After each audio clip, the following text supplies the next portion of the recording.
जय माता दी। दोस्तों कैसे हैं आप सब। दोस्तों बात कर रहे हैं 1 और 2 जून की कि ये 2 दिन मकर राशि वालों के लिए कैसे रहने वाले हैं।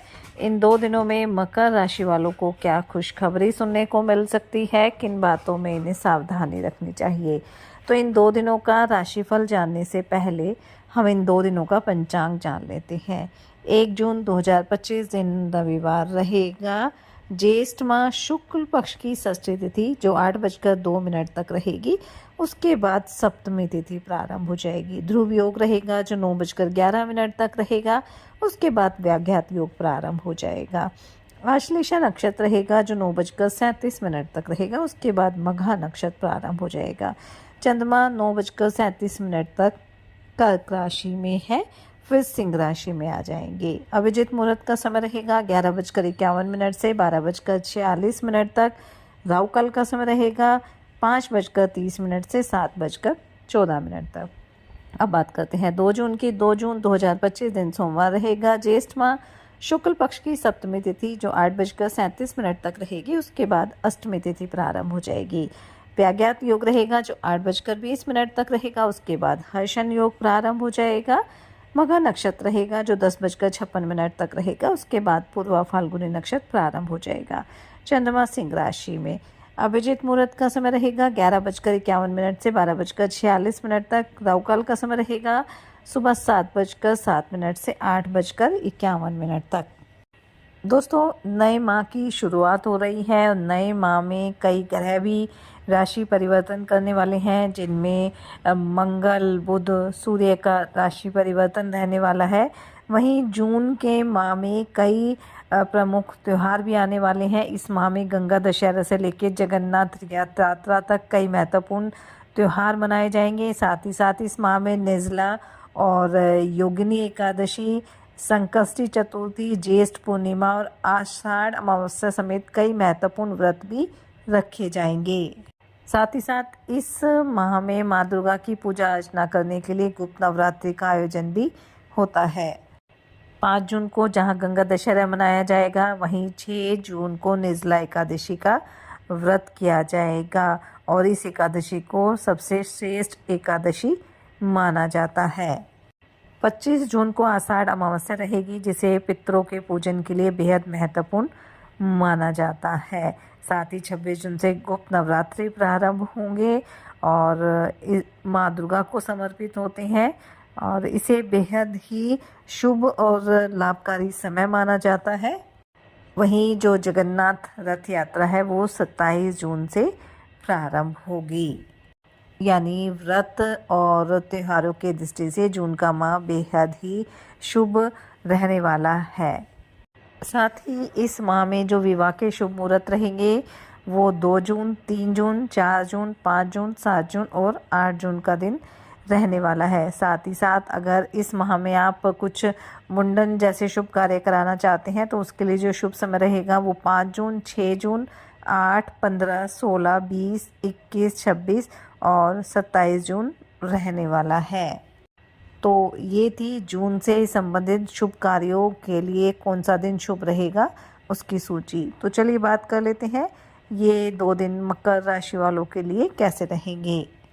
ये 2 दिन मकर राशि वालों के लिए मिले जुले रहने वाले हैं, क्योंकि 1 जून को चंद्रमा राशि परिवर्तन करके सिंह राशि में जाएंगे। पहले कर्क राशि में रहेंगे और जैसा कि आप सब जानते हैं कि सिंह राशि में केतु विराजमान है और जब चंद्र केतु की युति होती है तो ग्रहण दोष भी बनता है। इसलिए ये जो 2 दिन है वो मकर राशि वालों के लिए मिले जुले रहेंगे। जहां लाभ के प्रबल योग बनेंगे तो वहीं कहीं ना कहीं थोड़ी सावधानी भी बरतनी होगी।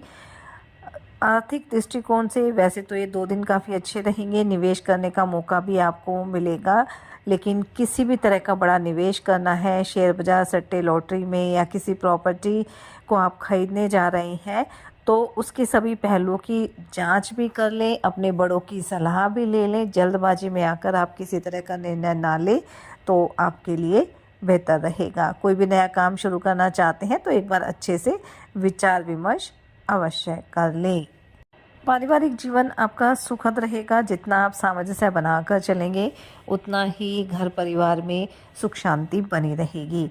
मौसम में बदलाव का असर आपके स्वास्थ्य पर भी पड़ सकता है, इसलिए किसी तरह की लापरवाही न बरतें, खान पान का ध्यान रखें और योग ध्यान मेडिटेशन जरूर करते रहें ताकि आपका स्वास्थ्य हर तरह से उत्तम बना रहे।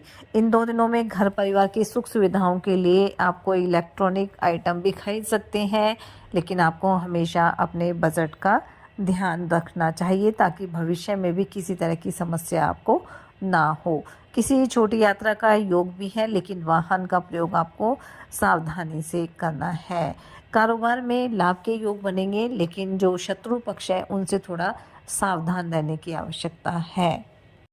कोई पुराना केस या कोई कानूनी मामला अगर चल रहा था तो उसका फैसला आपके पक्ष में आ सकता है, लेकिन फ़िलहाल किसी तरह का नया मामला ना उठाए तो ज़्यादा बेहतर रहेगा। अतीत की किसी गलती से सबक लेकर आगे बढ़ना आपके लिए बेहतर रहेगा और जो भी अनावश्यक खर्चे हैं उन पर अगर आप कंट्रोल करके चलेंगे तो समय आपके लिए अच्छा रहेगा। आपकी आर्थिक स्थिति भी मजबूत बनी रहेगी। विद्यार्थियों के लिए समय अच्छा रहेगा, खासतौर से जो विदेश जाकर पढ़ाई करने की इच्छा रखते हैं उन्हें कोई अच्छा समाचार सुनने को मिल सकता है, लेकिन थोड़ा सा आपको अपनी संगति का ध्यान भी रखना होगा क्योंकि इस संगति की वजह से आपको नुकसान भी उठाना पड़ सकता है। किसी पुराने मित्र से आपकी मुलाकात हो सकती है। वहीं नौकरी पेशा लोगों के लिए 2 दिन अच्छे ही रहेंगे, कार्य को समय पर पूरा कर पाएंगे, लेकिन थोड़ा सा सहकर्मियों से संभल कर रहना होगा। और अगर कारोबारी साझेदारी में व्यापार करने की योजना बना रहे हैं तो फिलहाल आप रुक जाएं, आने वाला समय आपके लिए और भी बेहतर रहेगा। सामाजिक रूप से एक्टिव रहेंगे, किसी ज़रूरतमंद की सहायता भी आप कर सकते हैं और इससे आपके मन को सुकून भी मिलने वाला है। अगर किसी सरकारी योजना में निवेश करना चाह रहे हैं तो भविष्य में उससे लाभ ही होगा, बस एक बार अच्छी तरह से जांच पड़ताल कर लें। राजनीति से अगर जुड़े हैं तो अपने मान सम्मान को लेकर थोड़ा एक्टिव आपको रहना है। अगर आप अविवाहित हैं तो आपके विवाह का प्रस्ताव आ सकता है, लेकिन इस पर आप तुरंत हाँ में उत्तर ना दें तो ज़्यादा बेहतर रहेगा। माता पिता के आशीर्वाद से कोई महत्वपूर्ण कार्य आपका पूरा हो सकता है। वहीं अगर आप नई नौकरी की तलाश कर रहे हैं तो आपको जल्दी ही सफलता मिल सकती है। इन 2 दिनों में आप अपने कार्य को जितना योजनाबद्ध ढंग से करेंगे उतना ही आप अपने कार्य को तय समय पर पूरा भी कर पाएंगे। तो कुल मिलाकर हम कह सकते हैं कि ये जो 2 दिन हैं वो मकर राशि वालों के लिए मिले जुले रहेंगे, इसलिए इस समय में थोड़ी सावधानी भी बरतें। साथ ही सच्चे मन से आप ईश्वर आराधना करें, हनुमान जी और शनिदेव की आराधना करें, हनुमान चालीसा का पाठ जरूर करें, अपने बड़ों का सम्मान करें, उनकी सेवा करें, अपनी सामर्थ्य अनुसार गरीब और असहाय लोगों की मदद करें। इससे आपके जीवन में सदैव खुशियां बनी रहेगी। ये 2 दिन आपके लिए मंगलकारी रहें, शुभता भरे रहें। इसी मंगल कामना के साथ जय माता दी।